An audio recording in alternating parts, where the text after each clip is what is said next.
तुम पूरी बात क्यों नहीं बताते? कुछ बताने को है नहीं डैड, मैं क्या बताऊं?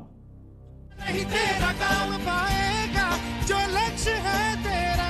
फैसले की कोई इज्जत नहीं, वो मेरी क्या इज्जत रखेगा? रूबी तो मेरी बात। Just don't touch me. के दुश्मन को इंगेज करो। ये तुम सुन लो। लेकिन डैडी मैंने ऐसा क्या? Shut up! बहुत हो गया। Assalamualaikum warahmatullahi wabarakatuh. Halo sahabat Quote Film dimanapun kalian berada. Semoga kalian selalu diberi kesehatan serta diberikan rezeki yang melimpah. Di kesempatan kali ini, QF akan mengulas alur cerita film yang dibintangi Hrithik Roshan dan Preity Zinta dengan judul Lakshya yang dirilis tahun 2004. Film ini menceritakan di mana seorang pemuda yang awalnya culun, tanpa tujuan hidup, kini dia berubah menjadi seorang perwira tentara setelah sakit hati yang dia alami. Oke sahabat, tanpa perlu berlama-lama, kita langsung saja ulas alur cerita filmnya.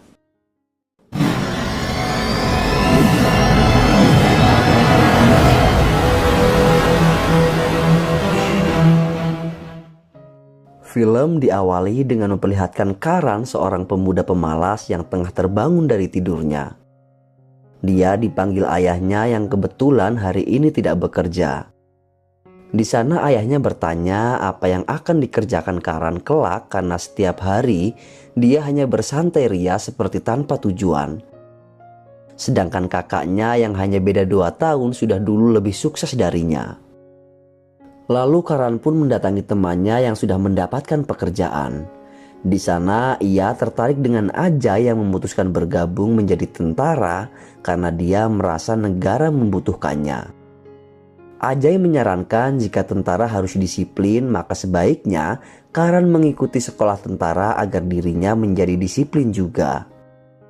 Singkat cerita, Karan pun mendatangi pacarnya yang bernama Romila untuk curhat tentang tujuan hidup. Romila merupakan seorang aktivis mahasiswa dan seorang reporter. Di sana Romila menasehati Karan dengan berkata bahwa dia perlu menemukan sebuah tujuan dalam kehidupan, karena itulah yang diinginkan oleh kedua orang tuanya. Ditambah lagi Karan juga sudah beranjak semakin dewasa. Keesokan harinya Karan mengabari Romi kalau dia sudah mendaftar tes di Akademi Militer India. Tapi setelah pulang, ayah Karan marah besar setelah mendengar Karan mendaftar di Akademi Militer untuk menjadi tentara. Ayahnya tidak terima karena anaknya mengambil keputusan sendiri tanpa bertanya kepada kedua orang tuanya.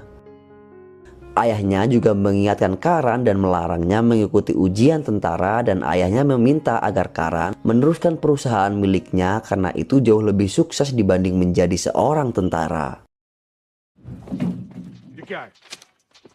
ये क्या है? करण, look at me. Look at me. मुझसे अपनी माँ से पूछा था जो मैं कहूंगा, समझे? Enough is enough. Akan tetapi Karan tetap membulatkan tekad untuk menjadi tentara, dan keesokan harinya dia tetap mengikuti tes di akademi walaupun tanpa restu orang tuanya. Karan memang seorang pemalas dan tidak disiplin. Tapi dia mempunyai otak yang cerdas sehingga dia memamerkan kelulusannya kepada Romi. Dia mengatakan kalau dirinya bisa menjawab semua pertanyaan itu dengan sempurna sesuai dengan harapan masa depan yang sudah dia gambarkan. Singkat cerita, Karan yang sudah terpilih di Akademi Militer, dari sanalah hidupnya mulai berubah. Di mana akademi itu akan menjadikan siswanya berdedikasi dan penuh kedisiplinan. Pelatihan menjadi tentara tentu saja sangat berbanding terbalik dengan kebiasaan kehidupan Karan. Akan tetapi kebiasaan Karan bermalas-malasan masih dia bawa juga sehingga ia sering mendapatkan hukuman dari pelatih. जैसे current circle. हाँ उस्ताद।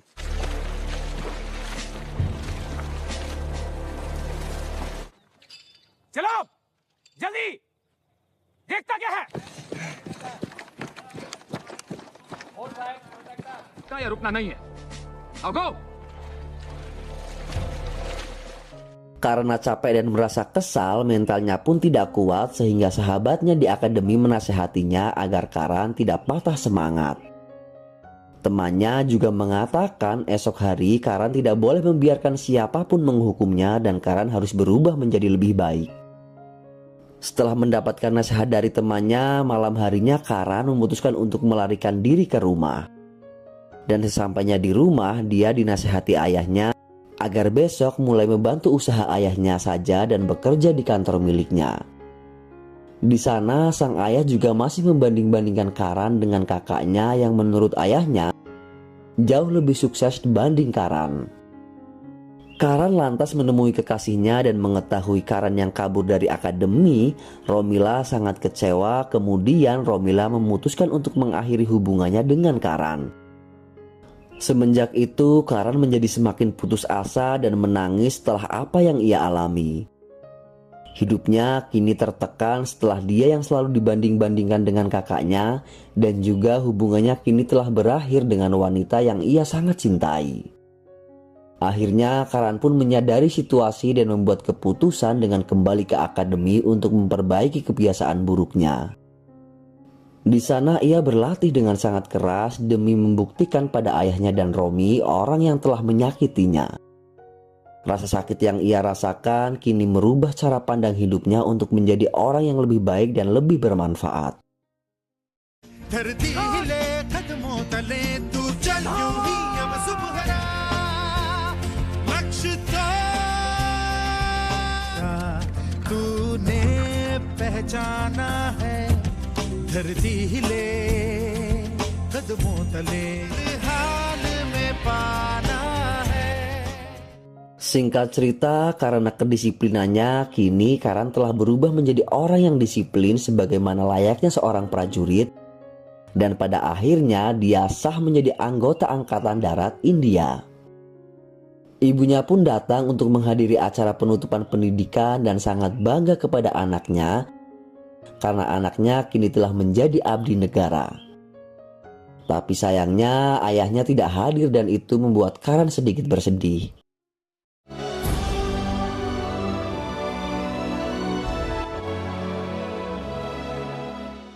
Karan pun difokuskan ke Batalion 3 Resimen Punjab yang dipimpin Kolonel Sunil.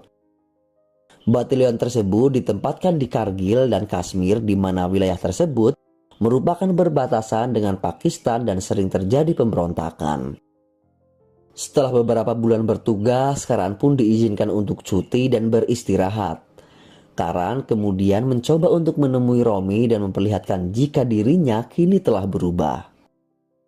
Namun sakit hati Karan bertambah setelah melihat orang yang ia sayang kini telah bersama dengan pria lain. Beberapa hari berselang, Karan yang masih sakit dengan apa yang ia lihat, dia menerima telepon untuk kembali bertugas setelah terjadi perpecahan di Kargil. Sementara itu, Romila juga ditempatkan di Kargil sebagai koresponden perang, di mana di sana dia bertemu dengan Karan yang telah berubah. Melihat Karan di sana, Romila ingin sekali menyapanya, tapi dia enggan setelah apa yang pernah ia berikan kepada Karan.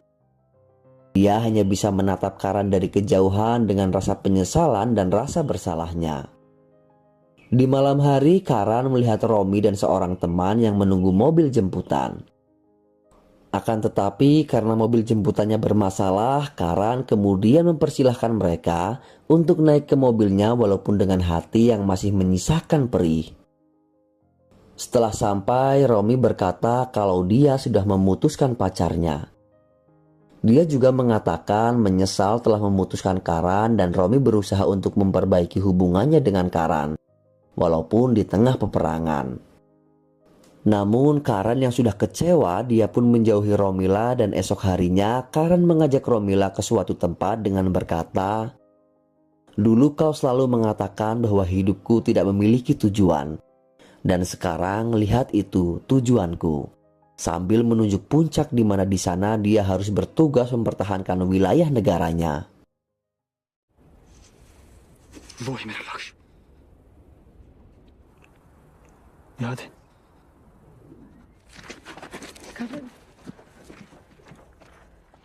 Singkat cerita, Karan kemudian dipromosikan naik pangkat menjadi kapten. Setelah itu, Kolonel Sunil mengungkapkan bahwa sejumlah penyusup telah melewati garis kontrol dari Pakistan dan saat ini menempati serangkaian puncak gunung di sisi India di perbatasan. Batalion tersebut ditugaskan untuk mengamankan jalur dengan poin 5179, yakni titik penting yang mendominasi jalur pasokan utama tentara. Di mana di sisi utara gunung berada di sisi Pakistan, sedangkan dari sisi barat, tebing batu setinggi 1000 kaki dan sisi selatan adalah tanah kosong sejauh 3 km. Karena itulah batalion ditugaskan untuk menyerang dari sisi timur gunung saja, karena menurut mereka dinilai mudah untuk mengatur strategi. Esok harinya dengan kekompakan bersama dan jiwa patriotisme tinggi, bagian pertama serangan yang dilakukan tim pun berhasil. Namun setelah kemenangan itu, tiba-tiba musuh meneror permukiman tentara India dan Karan yang melihat Romila ketakutan langsung menariknya dan menyuruh Romi pergi dari sana agar dia aman.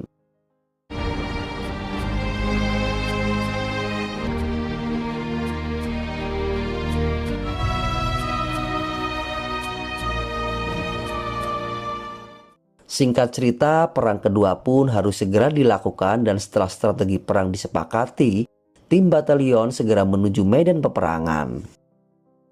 Namun dalam perang kali ini mereka gagal karena strategi kurang tepat dan persenjataan yang dimiliki orang Pakistan sangat lengkap yang mengakibatkan banyak prajurit gugur dan terluka.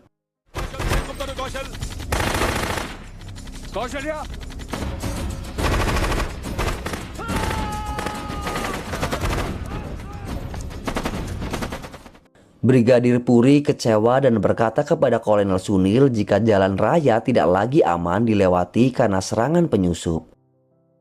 Makanya dirinya menyuruh Kolonel Sunil membersihkan puncak terlebih dahulu dan dia telah gagal mengemban tugas itu. Di sana Brigadir Puri mengatakan akan menggantikan tim batalion lain untuk mengatasi masalah ini. Tapi Kolonel Sunil tetap kukuh akan meneruskan perjuangannya demi kemenangan India. Brigadir akhirnya memberi kesempatan selama 48 jam untuk mencapai puncak dan jika jangka waktu tersebut tidak berhasil, maka tanggung jawab untuk poin 5179 akan diberikan ke batalion lainnya. Singkat cerita, mereka kemudian mengadakan rapat untuk mengatur strategi. Dan Kolonel Sunil memerintahkan 12 perwira termasuk Karan untuk mengukur tebing batu setinggi 1000 kaki di sisi barat gunung dan setelah itu mereka akan menyerbu markas musuh. Dalam misi itu mereka juga akan diberikan dukungan artileri dari sisi timur untuk membantu penyerangan. Sebelum Karan menyelesaikan tugasnya yang sangat berat itu, ia menelepon ayahnya terlebih dahulu untuk meminta restu dan doa. Karena dia tidak tahu besok dia masih hidup atau sudah gugur. Dia juga berkata kepada ayahnya kalau dia sudah menemukan jati dirinya dan dia menemukan tujuan hidupnya, yakni menjadi abdi negara yang rela mengorbankan seluruh jiwa dan raganya. Akhirnya setelah sekian lama, ayah Karan pun merestui anaknya untuk mengabdikan seluruh hidupnya demi negara dan kini dia bangga dengan apa yang dilakukan Karan. कभी मैं तुमसे नाराज था बेटा. Today I'm proud of you. गर्व है मुझे तुम पर. Thank you, Dad. Esok harinya Karan dengan 12 prajurit lainnya pun mulai penyerangan.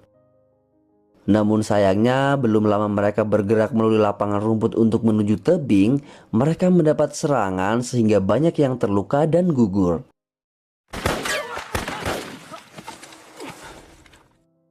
Akibat penyerangan tersebut dari 112 orang akhirnya hanya tersisa 6 orang dan mereka memutuskan untuk melanjutkan misinya. Dengan alat seadanya mereka pun berhasil menaiki tebing dan menyerang posisi Pakistan pada malam hari.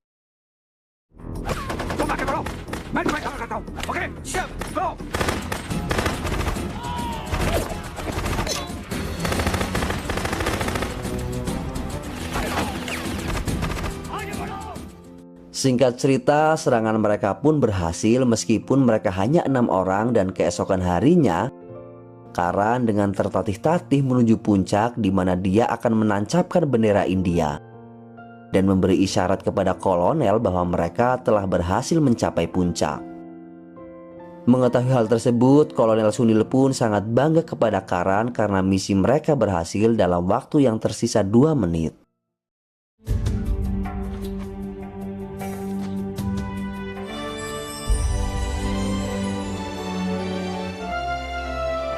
They have done it! पहुंच गए हमारे लोग! क्या हुआ? पहुंच गए!